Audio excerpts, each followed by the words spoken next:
Good morning student. मैं निकुसा आप लोगों का स्वागत करती हूँ यूट्यूब चैनल एसर क्लासेस में।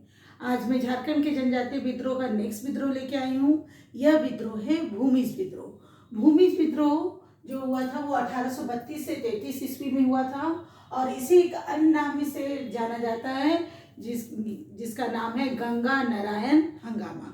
यानी कि इसके नेतृत्व करता थे गंगा नारायण और इस भूमिज विद्रोह को गंगा नारायण हंगामा के नाम से भी जाना जाता है।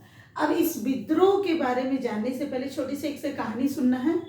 कहानी है ये गंगा नारायण के बारे में। आखिर गंगा नारायण का हंगामा इसे क्यों कहा जाता है? तो गंगा नारायण जो थे वो कौन थे पहले ये जान ले। तो बड़ा भूम का जो राजा था बैलाख नारायण सिंह, बड़ा भूम का राजा का क्या नाम था? बैलाख नारायण सिंह। बैलाख नारायण सिंह के दो बेटे थे, एक रघुनाथ सिंह, दूसरा लक्ष्मण सिंह।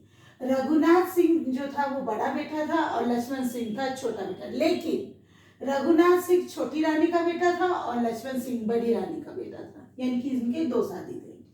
अब क्या है, जो वहाँ जो रीति रिवाज था कि आदिवासियों लोग का, उनका कहना था कि जो है बड़ी रानी का जो बेटा होता है वही राजा बनता है, यानी उत्तराधिकारी वही बनता है। लेकिन बड़ी रानी का जो बेटा था वो लक्ष्मण सिंह, वो छोटा था। हाँ, और इधर अंग्रेजों का कहना था कि नहीं, जो बड़ा है वही उत्तराधिकारी बनेगा। तो बड़ा है जाके रघुनाथ सिंह। तो अंग्रेजों का साथ मिला रघुनाथ सिंह का और लक्ष्मण सिंह के भी सैनिक है, रघुनाथ सिंह के भी सैनिक है। लेकिन यहाँ पे अंग्रेजों का साथ बहुत ज्यादा मिला, इसके कारण राजा बन गया रघुनाथ सिंह। और ये लक्ष्मण सिंह को कैद कर लिया गया मेदिनीपुर जेल में और वो वहीं पर उनकी मृत्यु हो गई। लेकिन जब वो कैद था तो उसी समय उसका एक बेटा जन्म हुआ जिसका नाम था गंगा नारायण सिंह। और इसका भी दो बेटा जन्म हुआ, उसका नाम हुआ गंगा गोविंद और सिंह और माधव सिंह, दो बेटा। कहानी फिर से वैसे ही आ गया। क्या आया कहानी कि अब इसका ये तो बन गया राजा, अब इसके अनुसार फिर से राजा का पद पर कौन बैठेगा? गंगा गोविंद सिंह। लेकिन माधव सिंह बैठना चाहता था, तो जाकर के ये दोनों में कुछ कारण से झगड़ा हुआ। ये गंगा नारायण सिंह जो इसका मदद कर दिया, किसका? गंगा गोविंद सिंह का। और फिर ये बन गया राजा। जब राजा बन गया, यहाँ तो गंगा नारायण सिंह को कुछ नहीं मिला, ना जागीरदारी मिला, ना कुछ मिला, तो इसकी स्थिति भी अच्छी नहीं थी। तो जब ये गंगा गोविंद सिंह राजा बना तो माधव से अपना छोटा भाई चलो मिला लेते हैं, मिल गया, मंत्री बना दिया, दीवान बना दिया। तो माधव सिंह को बना दिया दीवान। और यहाँ जो गंगा नारायण सिंह है उसको ये गंगा गोविंद सिंह जब राजा बने तो उसको दे दिए 5 गांव का सरदारी जागीर।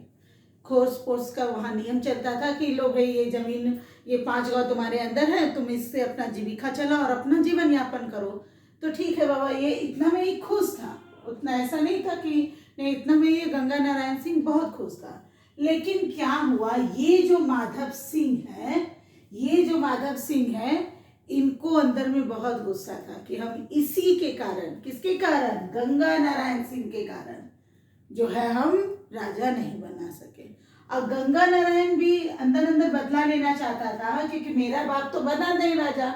हाँ, बना कौन? रघुनाथ सिंह। तो वो चाचा का भी बदला, इसके मन में चाचा का बदला, इसके मन में गंगा नारायण सिंह का बदला। दोनों के मन में बदला का भावना था ही, लेकिन दोनों की शक्ति उतनी नहीं थी कि वो उस बदला को ले सके। दोनों अंदर दबाए हुए थे। ये माधव सिंह राजा होने के साथ साथ, मतलब दीवान होने के साथ साथ सूदखोर भी था। अब सूदखोर भी था और उसने घटवालों पे भी सूद, वो घटवाल जो पहाड़ों की रक्षा करते थे, रास्ता बनाते थे, उस पे भी सूद लगाया, घर टकी पे भी सूद लगाया, घर बनाने पे भी सूद लगाया, इस तरह के सूद लगा रहा। इससे जनता वहाँ के बहुत आक्रोश में थी। घटवालों को लगाया तो घटवाला आक्रोश हो गया, और यदि घर बनाने पर कर लगाया तो भूमिज लोग आक्रोश में हो गया, सूदखोरी किया है तो वहाँ का जनता आक्रोश में हो गया। और इस मंत्रीगिरी में माधव सिंह किसी न किसी तरह से ये 5 गांव का जो सरदारी जागीरदार उसे मिले थे वो भी इससे छीन लिया। तो गंगा नारायण सिंह को गुस्सा आ गया कि नहीं, ये तो गलत है। वो पहले चल गया सीधा कोर्ट में कि नहीं, हम कोर्ट के अनुसार से ये जमीन वापस ले लेंगे। ठीक है। अब देखते हैं क्षेत्र कौन कौन सा क्षेत्र में ये हुआ जाकर के भूमिज विद्रोह। बड़ा भूम यानी बड़ा भूम बीरभूम के अंदर, बीरभूम अभी नाम से जानते हैं, ये अभी वेस्ट बंगाल में। इसकी कहानी थोड़ा देर बाद बताएंगे कि अब ये मानभूम भी कहा जाता है। अब देखते हैं गंगा नारायण सिंह इंसाफ मांगने कहाँ कहाँ गया। कोर्ट गया, वहां मुंसिफ था, नहीं मिला। नमक दरोगा था, वो भी इंसाफ नहीं दिया। थाना भी उसके खिलाफ कोई रिपोर्ट तैयार नहीं किया। न्यायालय भी उसके खिलाफ कोई नहीं। अंग्रेज भी साथ नहीं दिया। इस तरह से उस सभी जगह उसे ठोकरें मिली। गंगा नारायण को काफी तकलीफ भी हुई और ये अत्याचारी शोषण उसके माइंड में पूरा अटैक किया कि नहीं, हम तो अब किसी तरह अपनी शक्ति को बनाएंगे और अब विद्रोह करेंगे। अब देखते हैं विद्रोह क्या हुआ। उसने क्या किया, शक्ति संग्रह स्थापित करने लगा। अब शक्ति संग्रह में कैसे करे, जमीन नहीं, जागीर नहीं, रुपया नहीं, पहले का कोई संपत्ति नहीं। उसने 2 शादी की, वैवाहिक पद्धति अपनाया। उसने भी 2 शादी की, उससे 4 बेटी हुई। 4 बेटी को जो है उन्होंने राजकुमार से शादी किया। और जो 2 शादी की थी तो उसमें भी दहेज में रुपया पैसा नहीं, सेना मांगा, क्योंकि माइंड में उसका जो चल रहा था कि हमको अपना शक्ति बढ़ाना है। तो यहाँ से शक्ति बढ़ा, 2 शादी से 4 राजकुमार के साथ शादी की अपना बेटी का, वहां से शक्ति भर गया। घटवाल जो ये माधव सिंह से परेशान थे, वहां से शक्ति भर गया। भूमि जो इस माधव सिंह से परेशान थे, वो भी इससे शक्ति भर गया। इस तरह से उन्होंने अपनी सेना को पूरा संगठित कर दिया। और सबसे पहला मोहरा कौन बना इस विद्रोह का, तो वो बने माधव सिंह। कैसे, सबसे पहला विद्रोह आरंभ हुआ 26 अप्रैल 1832 ईस्वी में। यहाँ पे माधव सिंह को पकड़ा, बामिनी पहाड़ पर ले गया और पहला तीर गंगा नारायण सिंह के द्वारा उसको मारा गया। एक तीर वो मारे, बाकी सब खटवालों ने उसको छेद कर करके इतना मारे कि माधव सिंह वहीं मर गया। ये हादसा सुनते ही सबका ध्यान, बाप रे, गंगा नारायण सिंह बदला ले रहा है। तो वो सोचा सिर्फ माधव सिंह से बदला, लेकिन ऐसा नहीं हुआ। वो 1 मई को बड़ा बाजार क्या है, तो ये आपका जो बड़ा भूम है, इसी की राजधानी था बड़ा बाजार को वो लूट लेता है। जब बड़ा बाजार को लूटता है, ऐसा लूटता है कि वहां से छोटा छोटा चीज भी पूरा लूट के चला जाता है। तब जाके ये गंगा, देखिए ये भी गंगा, गंगा गोविंद सिंह बोलता है नहीं ऐसा नहीं है कुछ भी। उन डर से या भय से गंगा गोविंद सिंह उसको 5 गांव का जो सरदारी जागीर था, जो उसका भाई माधव सिंह ने लूटा था, उससे वो वापस उसको दे देता है। किसको, गंगा नारायण सिंह को। अब तो और ताकत बढ़ गया, पहले से सेना उना ताकत तो वो बढ़ाया थी, अब 5 गांव का सरदारी का भी ताकत हो गया, ऐसी ताकत उसका हो गया। लेकिन अब वो ठाना था कि हमको हर एक से बदला लेना है जिसके सामने वो गिरगिराया था।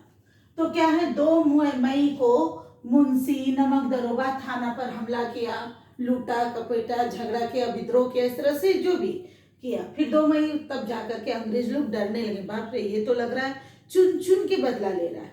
14 मई को मजिस्ट्रेट रसेल, जिसने उसको न्याय नहीं दिया था, अंग्रेज थे वो, उस पर हमला किया 3000 सेना लेके। कितना सेना लेके, 3000, बहुत ज्यादा सेना है।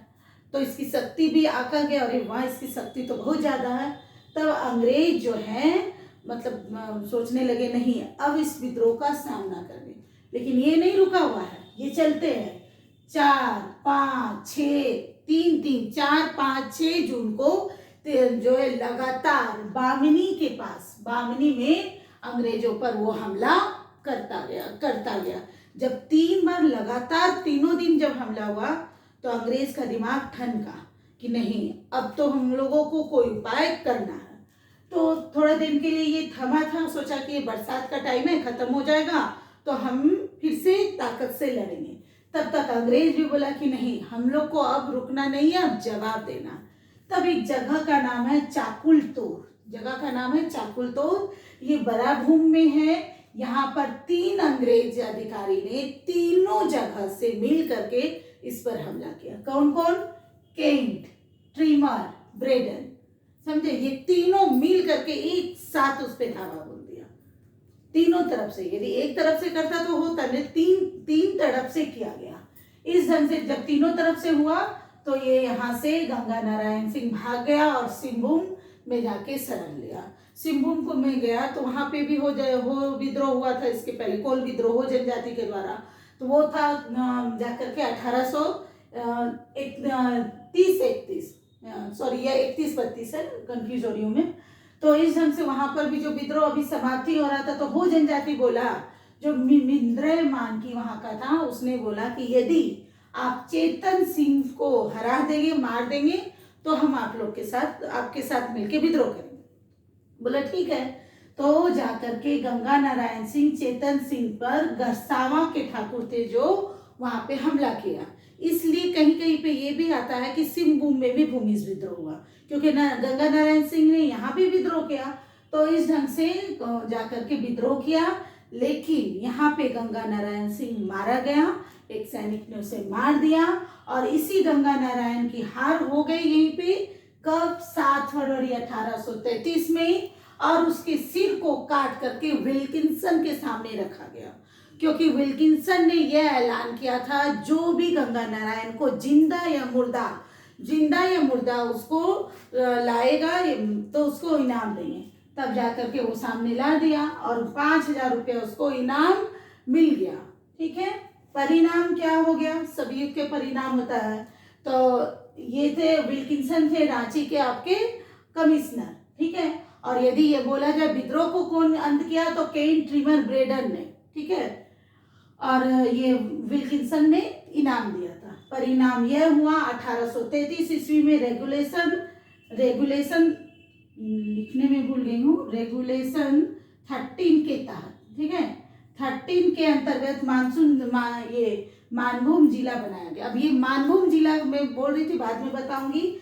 ये देखिए, ये बड़ा भूम है, ये जंगल महल है। पहले जंगल महल जिला होता था, तो इसके तहत मानभूम बना। तो बड़ा भूम और छोटा सा एरिया इधर जंगल से लेके दोनों को मिला के मानभूम बना, जो कि भूमिज विद्रोह का परिणाम था। और फिर बाद में यही मानभूम 2 भाग में बढ़ जाता है, पुरुलिया और धनबाद में। पुरुलिया वेस्ट बंगाल और झारखंड में धनबाद। इस तरह से भूमिज विद्रोह समाप्त हो गया। अब जानेंगे इसके महत्वपूर्ण प्रश्न। तो इसे कौन सा विद्रोह, यह विद्रोह कब से हुआ? 32 से 33। इसके नाम क्या थे? गंगा नारायण। ठीक है, मेन महत्वपूर्ण क्वेश्चन पे जाइएगा सिर्फ। तो क्षेत्र कहाँ बोलेंगे? ये बड़ा भूम भी बोल सकते हैं, मानभूम भी, और यदि मानभूम ऑप्शन में नहीं है, सिंहभूम है, तो सिंहभूम भी। फिर उसके बाद विद्रोह का आरंभ, पहला विद्रोह का आरंभ कब हुआ? 26 अप्रैल 1832 में। अंत कब हुआ? 7 फरवरी 1833 में, जब उसका सिर कट के चला गया। सबसे पहले अंग्रेज अधिकारी के साथ आमने सामने विद्रोह कहाँ हुआ? तो वो था चाकुल तोड़ में। कौन कौन अंग्रेज थे? केन, ब्रेडन, ट्रिमन। ओके, और इसका अंत परिणाम क्या हुआ? इसका मेन क्वेश्चन, तो मानभूम जिला का निर्माण हुआ। इस तरह से भूमिज विद्रोह समाप्त होता है। आप लोगों को अच्छी तरह से समझ में आ गई हूँ। यदि आपको मेरा वीडियो पसंद आता है तो कमेंट करिए, सब्सक्राइब करिए और लाइक करिए। Thank you.